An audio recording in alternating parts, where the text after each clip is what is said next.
నమస్తే. నేను జర్నలిస్ట్ ప్రసాద్.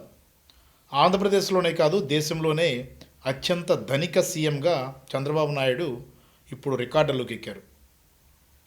ఇంతవరకు ఎవరు అత్యధిక ధనవంతులు రాజకీయ వ్యక్తుల్లో అన్నది బేరీజు వేసుకుంటే రకరకాల పేర్లు వినిపించాయి. కానీ ఇప్పుడు తాజాగా ఉన్న సీఎంలలో ఎవరు రిచెస్ట్ సీఎం అంటే చంద్రబాబు నాయుడు గారే. ఆయన వ్యక్తిగత ఆస్తుల విలువ లీగల్గా 931 కోట్లుగా నిర్ధారించారు. అందులో స్థిరాస్తి, చరాస్తి అని ఉంటాయి కాబట్టి ఆ చరాస్తి 810 కోట్లు, స్థిరాస్తి 121 కోట్లుగా నిర్ధారించారు. అంటే ఒకటే మనం చెప్పుకోవాలి, ఆయన ఆస్తి గడించుకోవడం తప్పు కాదు.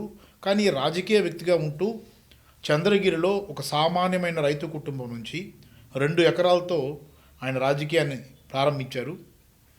ఈ రాజకీయం ప్రారంభం తర్వాత ఆయనకంటూ వ్యాపారాలు లేవు. ప్రధానంగా చెప్పాల్సింది ఏంటంటే ఆయనకంటూ ఎలాంటి వ్యాపారాలు లేవు, ఎలాంటి వ్యాపారాలు కూడా చేయలేదు.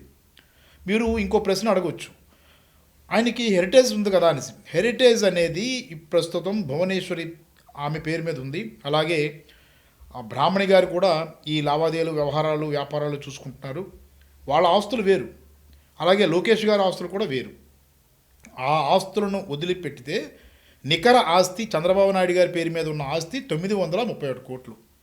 ఇప్పుడు విపక్షాలు కూడా ఆశ్చర్యానికి, రకరకాల వ్యంగ్య విమర్శలు చేస్తుండడానికి కారణం ఏంటంటే చంద్రబాబు నాయుడు గారు ఫక్తు రాజకీయవాది. ఆయన 2 ఎకరాల భూమితో రాజకీయాల్లోకి వచ్చారు.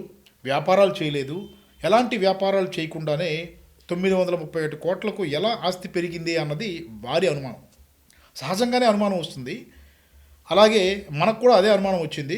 మొత్తం మీద చూసుకుంటే ఆయన ఎలా సంపాదించారనేది ఇప్పుడు ప్రతి ఒక్కరికి $1 మిలియన్ ప్రశ్నగా మారిపోయింది. ఇక హెరిటేజ్ నుంచి ఆదాయం అంటారా, అది భువనేశ్వర్ గారి దీనికి వస్తుంది, ఆమె వంతుకు వస్తుంది. బ్రాహ్మణ్ గారు కూడా కొన్ని వ్యాపారాలు ఈ హెరిటేజ్లో కూడా భాగస్వామి పక్షంగా ఉన్నారు. ఆ హెరిటేజ్ కూడా ఫ్యూచర్ గ్రూప్కి కొంత అమ్మేయడం జరిగింది. కోవిడ్ సమయంలో అమ్మేశారు కూడా. లోకేష్ గారు ఆయన కూడా కొన్ని వ్యాపారాలు చేస్తున్నట్టుగా కూడా తెలుస్తుంది. అందులో భాగస్వామిగా ఒకడు ఉన్నారు.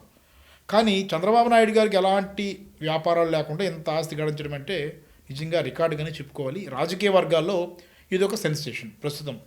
ఇక నెక్స్ట్ ఎవరు రిచెస్ట్ సీఎం చంద్రబాబు నాయుడు అయితే నెక్స్ట్ ఎవరు అనేది కూడా చర్చకు వస్తుంది కదా. అరుణాచల్ ప్రదేశ్ సీఎం ఖండు, ఆయన ఆస్తి విలువ, ప్రస్తుతం ఆస్తుల విలువ, ఆయనకైతే ఆస్తులు సుమారుగా 332 కోట్లు ఉన్నట్లుగా నిర్ధారించారు.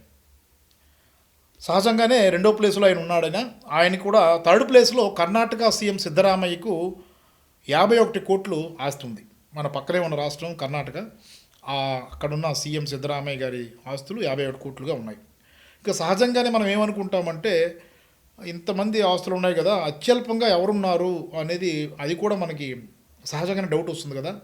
పశ్చిమ బెంగాల్ సీఎం మమతా బెనర్జీ గారు ఆస్తి 15 లక్షలనే చూపిస్తున్నారు.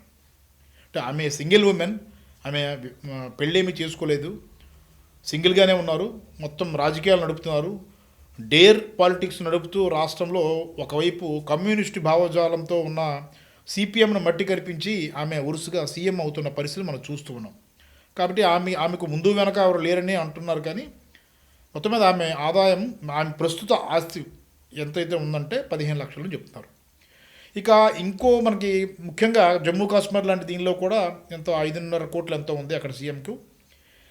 వామపక్ష పార్టీ ఏదైతే మన కేరళ ఉందో, కేరళ ముఖ్యమంత్రి విజయన్ గారికి ₹1 ఆస్తి ఉన్నట్లుగా చూపించారు. సిపిఎం పార్టీ అధికారంలో ఉన్న పార్టీ, వరుసగా అక్కడ సిపిఎం కానీ కాంగ్రెస్ కానీ గెలుస్తూ ఉంటాయి. ప్రస్తుతం సిపిఎం అధికారంలో ఉంది. ఆయన ఆస్తి విలువ ₹1 చూపించారు. ఇది ఇప్పుడు సహజంగానే రాజకీయ నాయకుల ఆస్తులు ఎలా వచ్చాయి ఏంటనే చర్చించుకుంటారు. జగన్మోహన్ రెడ్డి ఆస్తి విలువ ఏంటనేది కూడా చర్చకు వస్తాయి. ప్రస్తుతం ఆయన సీఎం కానిప్పుడు కూడా గతంలో కూడా ఆయన 1,00,000 కోట్లు సంపాదించారు, అది ఇదని అన్నారు. కానీ అధికారికంగా ఎంత ఉన్నది అనేది కీలకం కదా. పైగా ఆయన చాలా వ్యాపారాలు ఉన్నాయి. ఆయన మామూలు మనిషి కాదు. రకరకాల వ్యాపారాలు, రాజకీయాలు దగ్గర ముందే ఆయన చాలా సిద్ధహస్తుడిగా ఉన్నారు. చాలా వ్యాపారాల్లో ఆయనకు భాగస్వామ్యం ఉంది. నేరుగా ఆయన అధికారికంగా నడిపిస్తున్నవి కూడా ఉన్నాయి. కానీ చంద్రబాబు నాయుడు గారికి అలాంటి వ్యాపారాలు ఏమీ లేవు. ఆయన పేరు మీద ఆయన నడిపిస్తున్నవి. కాబట్టి ఇప్పుడు ఆయనకి 930 కోట్లు ఎలా వచ్చాయన్న దీని మీద విపక్షాలు వ్యంగ్య విమర్శలు ఇదంతా కూడా కొట్టేసిన సొమ్ము ఉంటూ రకరకాల విమర్శలు చేస్తున్న పరిస్థితి. మొత్తం మీద ఏమైనప్పటికీ ఆయన నికర ఆస్తి ఏంటనేది ఇప్పుడు జనానికి తెలిసిన తర్వాత సహజంగానే కాస్త అటెన్షన్ అవుతారు. దీని మీద చర్చ కూడా నడుస్తుంది.